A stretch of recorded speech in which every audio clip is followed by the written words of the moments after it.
What's up, guys? Welcome back to another episode of Lowdown. I got a lot to talk about, so let's just jump right into it. So the first thing I want to talk about is the Vikings' brand new stadium being built right now. It's almost done. Hopefully it should be on pace to be built for and ready for this season. It is now the US Bank Stadium. Now this stadium cost them $1.1 billion to create. 230-ish million of that is just to put the US Bank logo on the side of it. Now this stadium has a capacity of around 66,000 people, but it can go all the way up until 73,000 with a little bit of expansion for the Super Bowl. And even though it's not done yet, it has already been booked for its first Super Bowl on February 4th of 2018. And the next year's Final Four of 2019 has already been booked for that as well. Now, there's really been any renders or anything like that of any of the inside features shown of it yet, like how the Cowboys Stadium has the bars and where the players walk through, all that kind of stuff. So we won't see anything like that for a bit as its construction is still underway. However, they have talked about the sliding roof opening, and I'm really not sure how this stadium is going to have a sliding roof that opens. Maybe I think the glass panels will just come off and you'll still have that grid kind of metal structure up top.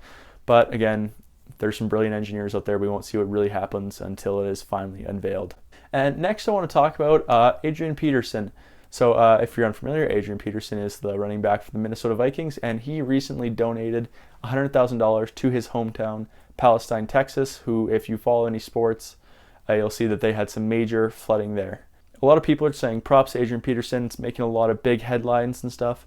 And, props to him because he did donate that money. A lot of people are selfish with their money, and he decided to give back a bit. But just so you have a little bit more perspective on it, he's a player that makes $13 million a year.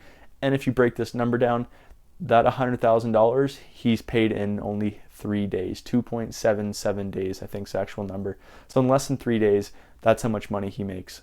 But again, a lot of people that make as much money as him won't do that kind of thing. So props to you, AP. And while we're in Texas, we might as well talk about Ezekiel Elliott. So he's having a great rookie camp right now. I don't know if you've been following him. And he came out and decided to wear number 21 with Ohio State. He wore number 15.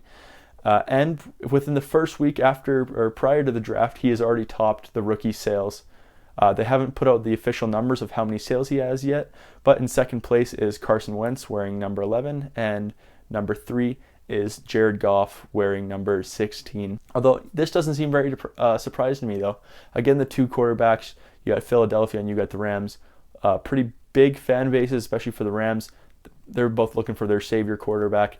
But it's called America's team for a reason, and they have one of the biggest followings of any NFL team in the nation. They're hopefully looking to look at Ezekiel Elliott as their savior, as these Cowboys fans, and they're getting behind him before the season's even started. So at least it's good that they're excited. So just a little bit of quick news for you guys. So the courts have allowed Tom Brady to appeal his reinstatement of the 4-game suspension. That's all I'm really going to cover on it right now. Just give you guys a little update until something more actually happens. I'll let you know then. Since this has been such a heavy numbers video, we might as well keep it up with all the contract talks for this week, as there's not a lot else going on. So the first big contract signed was D lineman for the Jets, Sheldon Richardson. Now the Jets just acted on their 5th-year option of Sheldon Richardson. That's a tough name. Previously, he was making he had a 4-year, $10 million deal, and they've just done their 1-year extension on top of that. Now with that 4-year, $10 million a year deal, he also had a $5.6 million signing bonus. All right, next we have Tyron Armstead, the left tackle for the Saints. The Saints just gave him a 5-year, $64.5 million deal. He is now the second highest paid player on their team, only second to the one he is protecting, Drew Brees. So good on him. And although that is a pretty big contract, there's an even bigger one that came off this week. So Cordy Glenn, the left tackle for the Buffalo Bills, has just signed a new deal, a 5-year, $65 million deal, just slightly bigger than Tyron Armstead's deal. Now, he had a breakout season in 2015, although he didn't make the Pro Bowl. So, keep up the hard work. And this is his first contract after his rookie 2-year contract. He was drafted in 2013 out of Georgia. Now, this contract makes him the second highest paid tackle in NFL history. And, I like this deal. They got Tyrod Taylor. They got Cardale Jones now. They picked up Cardale Jones from Ohio State. So they want to pay their guys up front so they can protect their future quarterbacks, one of the two, for the long term, and hopefully no one gets hurt. And this week, the Dolphins also extended Cameron Wake's contract.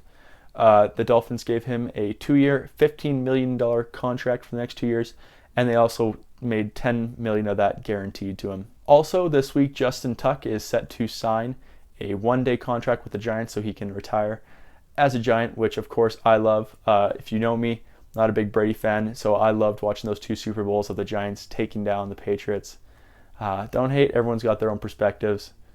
I just liked watching it. And lastly, a little update on the Marshawn Lynch situation. So the Seahawks said they've officially placed Marshawn Lynch on the retired list.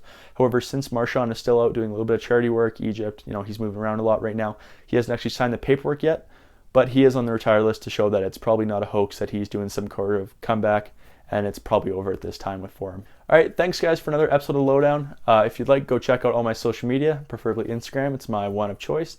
If you want to see any articles, any stuff available in my store, anything like that, also go check out my website. And there you can find out how to contact me if you have any questions.